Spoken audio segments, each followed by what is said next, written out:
오늘의 주요 뉴스입니다. 조정호 메리츠금융 회장이 선택한 원메리츠 전략이 2년 만에 밸류업 성과를 거두면서 업계 이목을 끌고 있습니다. 전문 경영인 체제를 앞세운 방식이 시장에 통했다는 평가가 나옵니다.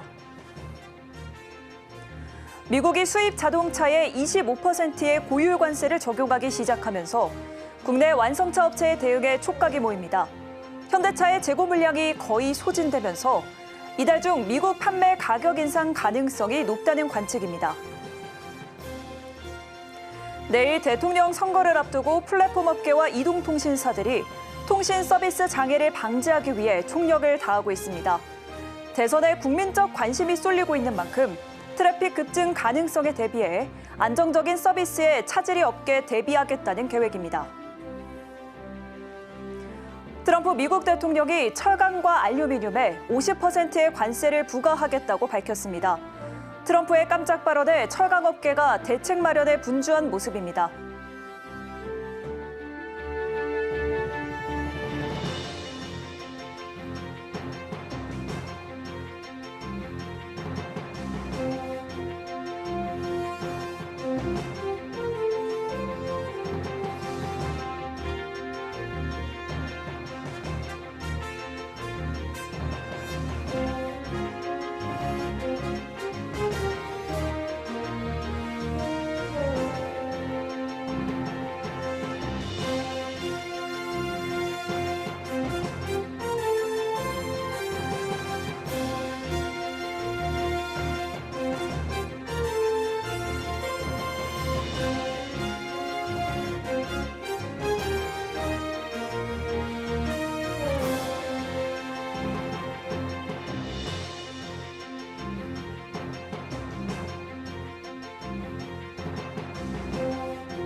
여러분 안녕하십니까?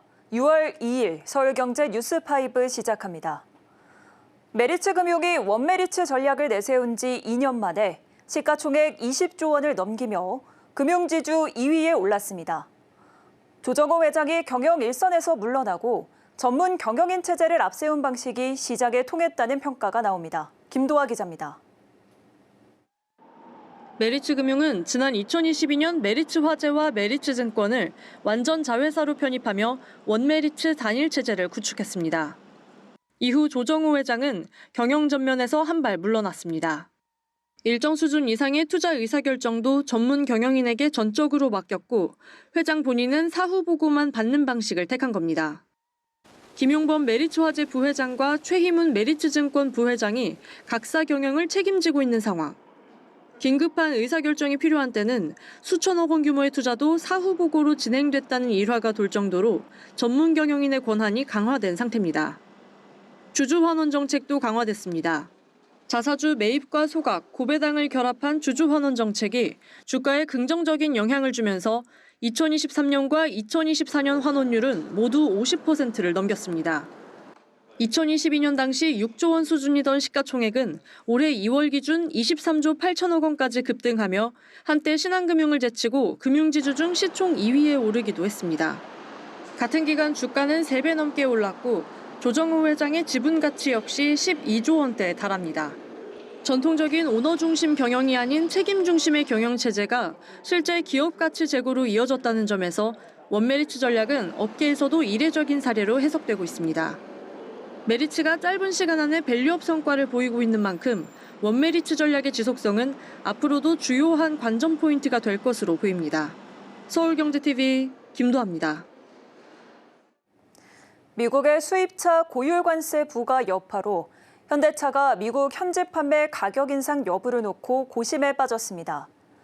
그간 비축해둔 재고로 가격 동결을 유지해왔지만 재고 물량이 거의 소진되면서 이달 내에 미국 판매 가격 인상 가능성이 높다는 관측입니다. 이해란 기자입니다.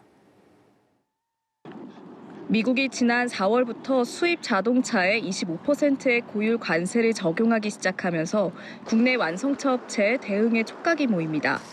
앞서 현대차그룹은 6월 2일까지 관세 부과 이전과 동일한 소매가를 유지하겠다고 밝힌 바 있습니다. 이는 사전에 확보한 미국 내 재고 물량을 기반으로 한 조치입니다. 하지만 이 재고가 이달 중 소진될 것으로 예상되면서 현대차그룹은 가격 인상을 고려해야 하는 상황에 직면했습니다. 다만 가격을 올릴 경우 시장 점유율 하락 등으로 이어질 수 있어 조정폭과 시기를 놓고 고심이 깊을 것으로 보입니다. 일각에선 차종별 소비자 민감도 등을 고려해 인상폭을 달리할 것으로 관측하고 있습니다. 앞서 호세무뇨스 현대차 사장이 엔트리 단계 차량 구매 고객은 가격에 민감해 인상폭이 크면 구매를 포기할 수 있다라고 언급했기 때문. 이에 고급차 모델 중심으로 점진적으로 가격 조정이 이뤄질 가능성도 거론됩니다. 한편 블룸버그 통신은 지난 29일 현대차가 모든 모델의 소매가를 1% 인상하는 방안을 검토 중이라고 보도하기도 했습니다. 이에 대해 현대차 측은 미국 내 가격 인상과 관련해서는 결정된 사항이 없다는 입장입니다. 어제 산업통상자원부에 따르면 지난달 자동차 수출액은 62억 달러로 전년 동월 대비 4.4% 감소했습니다. 특히 대미 자동차 수출액은 18억 4천만 달러로 같은 기간 32% 급감했습니다. 고율 관세를 피하기 위해 현지 생산을 확대한 것이 영향을 미친 것으로 보고 있습니다. 업계는 향후 미국 관세 정책에 대한 새 정부의 협상력과 기업의 대응 전략이 가격 유지와 시장 방어에 있어 중요한 변수가 될 것으로 예측하고 있습니다. 서울경제TV 이혜란입니다. 내일 대통령 선거를 앞두고 플랫폼 업계와 이동통신사들이 통신 서비스 장애를 방지하기 위해 총력을 다하고 있습니다. 이동통신 3사는 물론 플랫폼사들도 모니터링을 강화하고 인프라를 확충해 트래픽 폭증 등의 상황에 대비하겠다는 계획입니다. 이수빈 기자입니다. 대선을 하루 앞두고 IT 업계가 트래픽 관리에 만전을 기하고 있습니다. 대선에 국민적 관심이 쏠리고 있는 만큼 트래픽 급증 가능성에 대비해 안정적인 서비스에 차질이 없게 대비하겠다는 계획입니다. 이동통신 3사는 선거 관련 통신망 집중 모니터링을 진행 중입니다. SK텔레콤은 대선을 앞두고 사전 품질 점검과 네트워크 최적화 작업을 완료했습니다. 특히 선거철엔 투표 참여 독려 메시지, 투표 인증샷 전송 트래픽이 크게 늘어나는 만큼 통신 장애가 없도록 집중 관리 중입니다. KT는 네트워크 안정성 확보를 위한 24시간 모니터링을 진행 중입니다. KT는 네트워크 관제센터를 중심으로 안정적인 통신을 위한 전문가 1,500여 명이 수시로 트래픽을 모니터링 중이라고 밝혔습니다. LG U+ 또한 서울 마곡사홍대 네트워크 관제센터에 비상 상황에 긴급 대응할 수 있는 종합 상황실을 운영 중입니다. 플랫폼 업계도 트래픽 관리에 힘을 쏟고 있습니다. 카카오는 대선 당일 카카오톡 앱 접속이나 메신저 전송 등의 오류가 발생하지 않도록 서버 등 인프라를 확충하고 모니터링을 강화하는 등 대비에 나섰습니다. 특히 카카오톡의 경우 지난 4월 윤석열 전 대통령 탄핵 심판 선고 당시 메시지 발신 및 로그인 오류가 발생했던 만큼 기술적 안전성 확보를 위해 만전을 기하겠다는 계획입니다. 네이버도 트래픽 급증 등의 상황을 예의주시하고 있습니다. 네이버는 검색 포털뿐 아니라 뉴스, 카페 등의 주요 서비스에도 이용자가 몰릴 수 있는 만큼 트래픽 가용량을 평상시 대비 늘리는 등 안정적인 운영을 위해 대비하겠다는 계획입니다. 서울경제TV 이수빈입니다.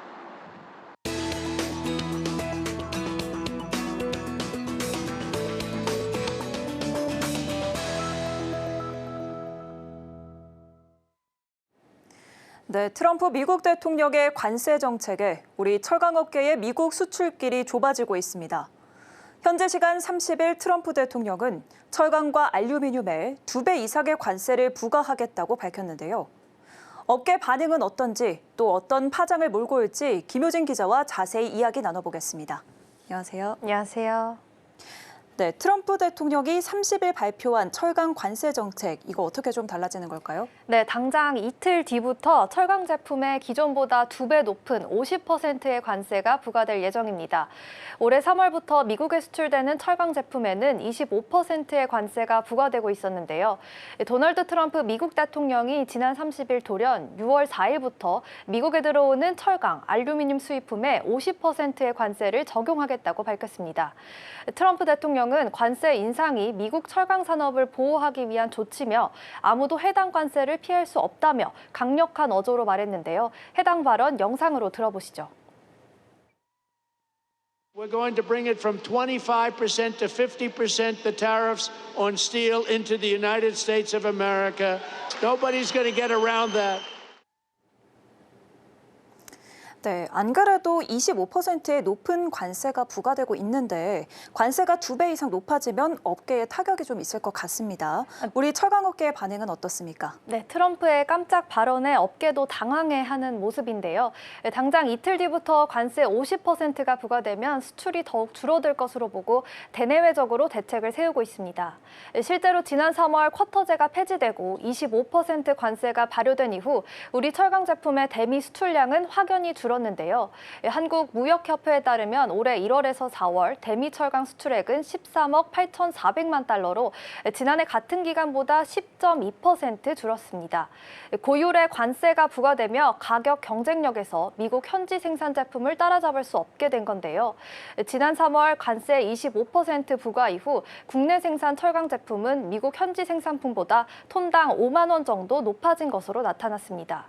50%의 관세가 부과되면 현지 생산 제품보다 가격 경쟁력이 더욱 떨어질 것으로 전망됩니다. 아무래도 미국 정부 차원 관세 정책에 대응해야 하다 보니 업계는 정부와 긴밀히 소통하며 국가 간 협상 동향을 살피겠다는 입장입니다. 산업부는 오늘 오전 한국철강협회에서 철강, 비철금속 업계와 긴급 점검 회의를 개최하고 미국 철강 관세 인상 영향과 향후 대응 방안을 논의했는데요. 이 자리에는 포스코와 현대제철, 동국제강 등 주요 철강기업 통삼 담당 임원들이 참석했습니다. 산업부 관계자는 미국 관세 조치 시행 동향을 주시하면서 우리 업계의 영향이 최소화되도록 대미 협의의 큰 틀에서 적극 대응하겠다고 밝혔습니다. 50%의 관세율이 줄 것이라고 보는 시각도 있는데요. 미국과 통상 협의에 나선 다수 국가들이 25%의 보편 관세를 낮추려고 하자 협상용 카드로 관세율을 50%로 높였다는 겁니다. 미국은 자체 가동률이 내수 필요량보다 낮아 철강 수입이 많은 순수입국인데 철강 수입품에 50%의 관세율을 부과하면 미국 자체의 공급망에도 피해를 줄 수 있다는 분석입니다. 네. 말씀하신 대로 미국 행정부 차원 정책이다 보니 개별 기업의 대응은 좀 어려울 것 같습니다. 기업 차원에서 추진할 수 있는 대책은 없을까요? 네, 현재 상황으로는 현지 생산을 위한 공장 건설과 국가 간 협상을 통한 관세 인하 외에는 뾰족한 방법이 없는 것으로 분석됩니다. 현지에서 생산된 제품에는 관세가 부과되지 않기 때문입니다. 그렇기 때문에 차기 정부의 통상 협상력이 더욱 중요해질 것으로 전망됩니다. 현대제철과 포스코는 현지 생산을 위해 미국 루이지애나주에 8조 5천억 원 규모의 전기로 제철소를 건설하는 MOU를 맺었는데요. 본래 2029년 완공이 목표인 루이지애나주 공장 건설을 앞당길 것이라는 관측도 나오고 있습니다. 네, 오늘 말씀 잘 들어봤습니다.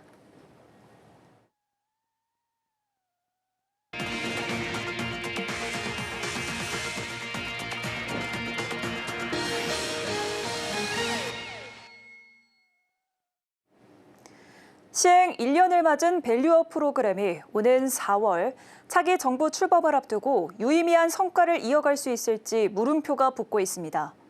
역대 정권의 관제펀드 성공 사례가 거의 없어 또 한 번의 실패 사례로 남으며 조만간 사라질 수 있다는 우려가 큰 분위기입니다. 김보연 기자입니다. 윤석열 정부의 관제펀드, 밸류업에 대한 우려가 커지고 있습니다. 차기 정부 출범과 함께 추진 동력이 사라지면서 역대 정부 주도 관제펀드의 뒷길을 밟는 게 아니냐는 것입니다. 20년 전 노무현 정부의 선박펀드를 시작으로 이명박 정부의 유전펀드, 박근혜 정부의 통일펀드, 문재인 정부의 뉴딜펀드, 역대 정부의 관제펀드인데 사실상 모두 실패로 끝난 정책이 됐습니다. 정부가 조성을 주도하면서 적극적인 홍보에 나서자 출시 당시엔 테마주로 주목받았으나 정권이 바뀔 때마다 정책 기조가 바뀌면서 외면받았기 때문. 특정 정권의 국정과제와 맞물려 조성되기 때문에 정책이 바뀌면서 정부의 관심이 줄어들고 수익률이 하락하며 자연스럽게 시장의 외면을 받는 수순을 밟고 있는 상황. 설상가상으로 밸류업 상품은 역대 펀드와 달리 순자산 규모도 투자자 관심도 크지 않은 상황입니다. 비상계엄 이후 투심을 회복하지 못하면서 일부 테마형 상품 규모에도 못 미치는 6,300억 원 수준. 다만 특정 국정과제가 아니라 한국 증시의 저평가를 극복하기 위해 도입한 만큼 대선 이후 차기 정부에서도 지속성을 갖고 꾸준히 밸류업 시켜야 한다는 목소리가 나옵니다. 서울경제TV 김보연입니다. 국내 중고거래 플랫폼 업계가 내수시장 포화와 수익성 한계에 직면하면서 대응책 마련에 고심하고 있습니다. 인력 구조 조정을 비롯해 사업 다각화, 해외 진출까지 돌파구를 찾는 모습입니다. 이혜연 기자입니다. 중고거래 시장의 폭발적인 성장에 발맞춰 주요 플랫폼들이 최근 몇 년 사이 K-유니콘의 신화를 이뤄왔지만 성장 한계에 부딪히며 돌파구 찾기에 나섰습니다. 사업 다각화, 해외 진출뿐만 아니라 권고사직을 단행하며 수익성 제고에 적극적인 모습. 한국인터넷진흥원에 따르면 국내 중고거래 시장은 지난 2008년 4조 원에 그쳤지만 2021년 24조 원까지 커졌고 올해 43조 원 규모로 수직 상승할 것으로 전망되고 있습니다.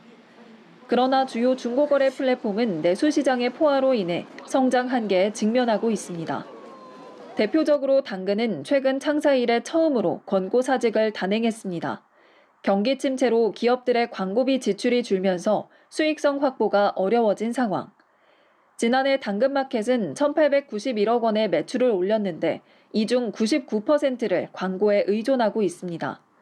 플랫폼 규모가 커져야 더 많은 광고를 노출해 이익을 낼 수 있는 구조인 셈입니다. 그러나 이미 4,300만 명에 달하는 누적 가입자 수로 인해 내수시장에서는 추가 성장이 어려운 상황이라는 분석이 나옵니다. 이러한 상황 속에서 당근은 일본, 캐나다, 미국, 영국 등 4개국에서 서비스를 운영하는 등 해외 진출도 활발하게 진행하고 있지만 지난해 캐나다에서 220억 원, 일본에서 25억 원의 손실을 기록하며 고전하고 있습니다. 다른 중고거래 플랫폼들도 내수시장의 한계를 극복하기 위해 다양한 시도를 하고 있습니다. 중고나라는 C2C에서 B2C 영역으로 사업을 확장하면서 고객 유입 효과를 꾀하고 있고 번개장터는 업계 최초로 모든 중고거래의 안전결제 방식을 의무화하며 수수료를 통한 안정적인 수익을 확보하겠다는 전략을 짜기도 했습니다. 국내 중고거래 플랫폼들이 내수시장의 한계를 극복하기 위해 신성장 동력을 모색하고 있는 가운데 수익성 확보와 더불어 글로벌 경쟁력 강화가 주요 과제가 될 전망입니다. 서울경제TV 이혜연입니다. 은행권 해외 시장 실적을 보면 신한은행 독주가 이어지고 있는데 최근 KB국민은행이 맹추격을 예고했습니다. KB뱅크 인도네시아가 현지인 금융 전문가를 신임 행장으로 선임하며 현지화 전략을 통한 리테일 시장 공략에 나섭니다. 이연아 기자입니다. 국내에서는 신한은행과 KB국민은행이 리딩뱅크를 둘러싼 치열한 경쟁을 벌이고 있지만 해외 시장에서는 신한은행의 압도적 1위가 이어지고 있습니다. 지난해 4대 은행의 해외 법인 순이익을 보면 신한은행은 5,721억 원으로 전년 대비 18.6% 증가했고 하나은행 1,300억, 우리은행 2,100억 순이익을 기록한 반면 KB국민은행은 834억 원의 순손실을 기록하며 적자 늪에 빠졌습니다. 신한은행은 4대 은행 가운데 유일하게 순이익 5천억대를 달성하며 글로벌 사업 성장세를 빠르게 이끌고 있습니다.